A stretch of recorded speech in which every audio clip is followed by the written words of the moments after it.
Hey everyone, Richard Bass here from Thriving with Richard Bass. Today I'm tackling a topic that's often misunderstood: gentle parenting.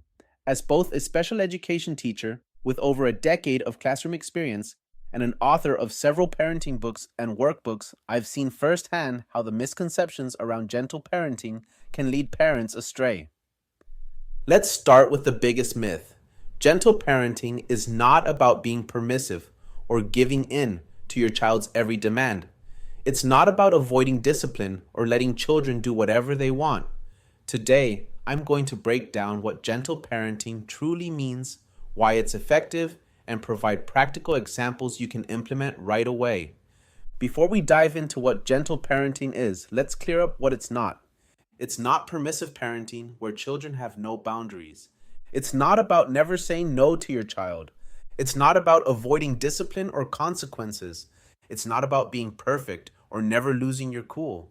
It's not about raising entitled children. It's not about ignoring problematic behaviors. I've worked with thousands of families over the years, and I've seen the confusion. Many parents hear gentle parenting and picture children running wild while parents stand by helplessly. Nothing could be further from the truth. At its heart, gentle parenting is founded on four key principles.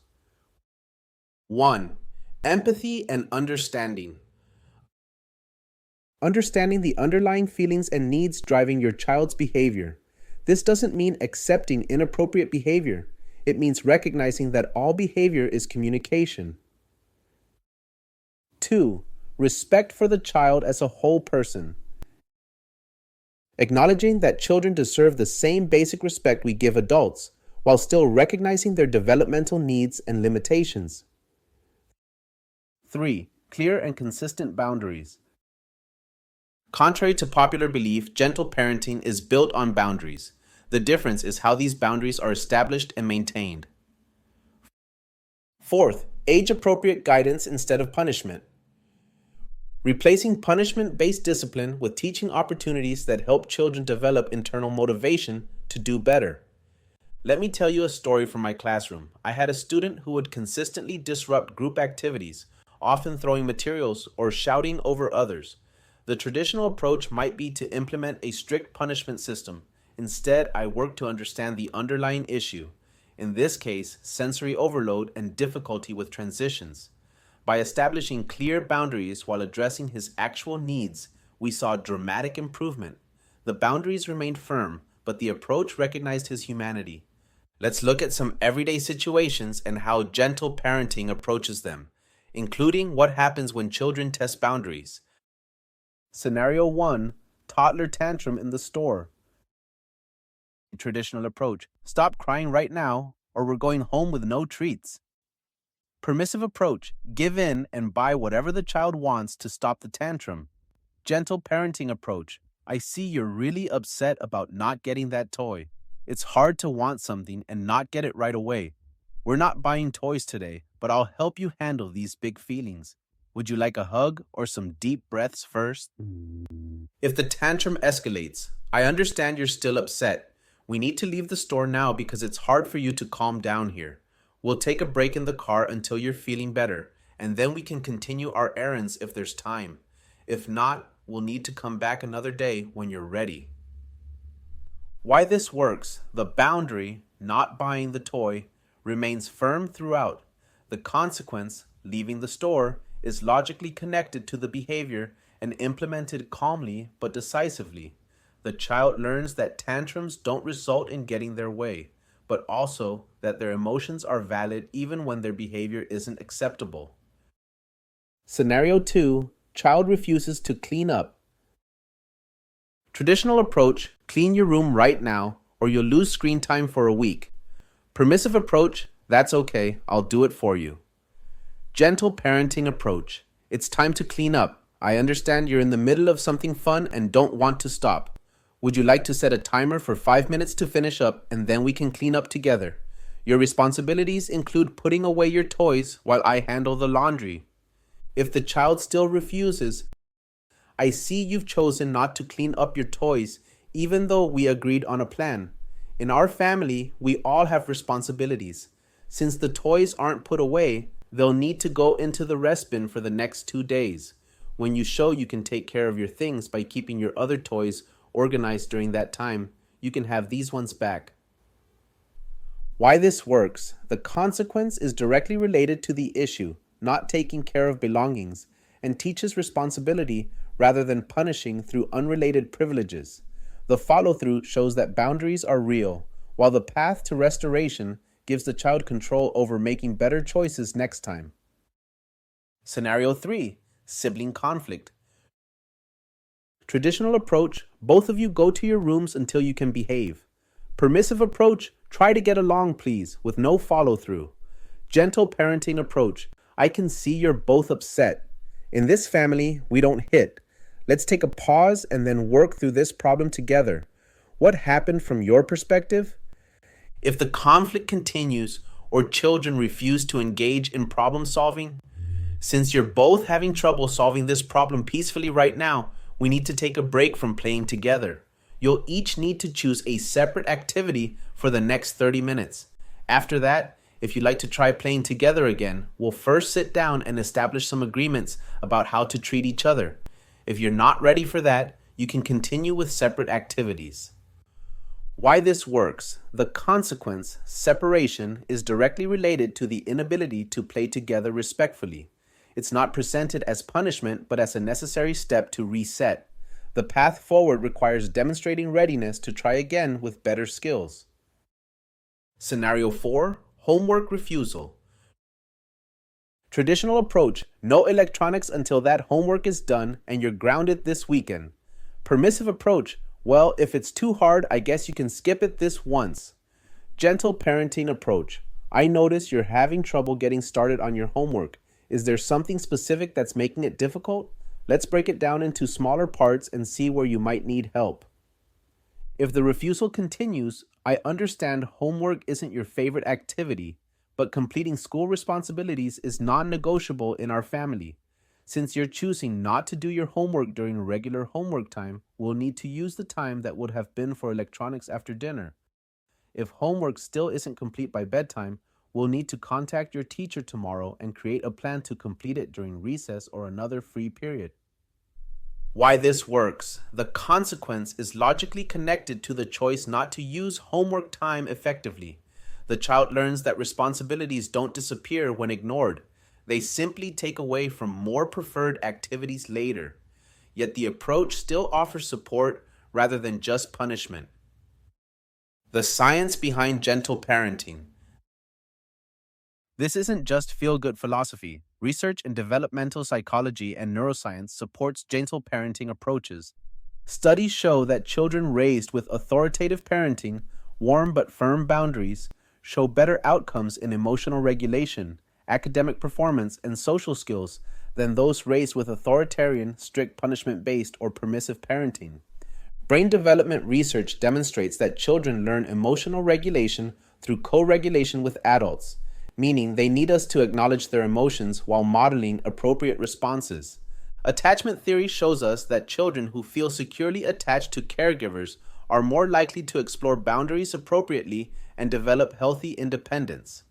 In my second book, Building Emotional Resilience in Children, I detailed how this approach helps children develop the internal resources they need to navigate life's challenges.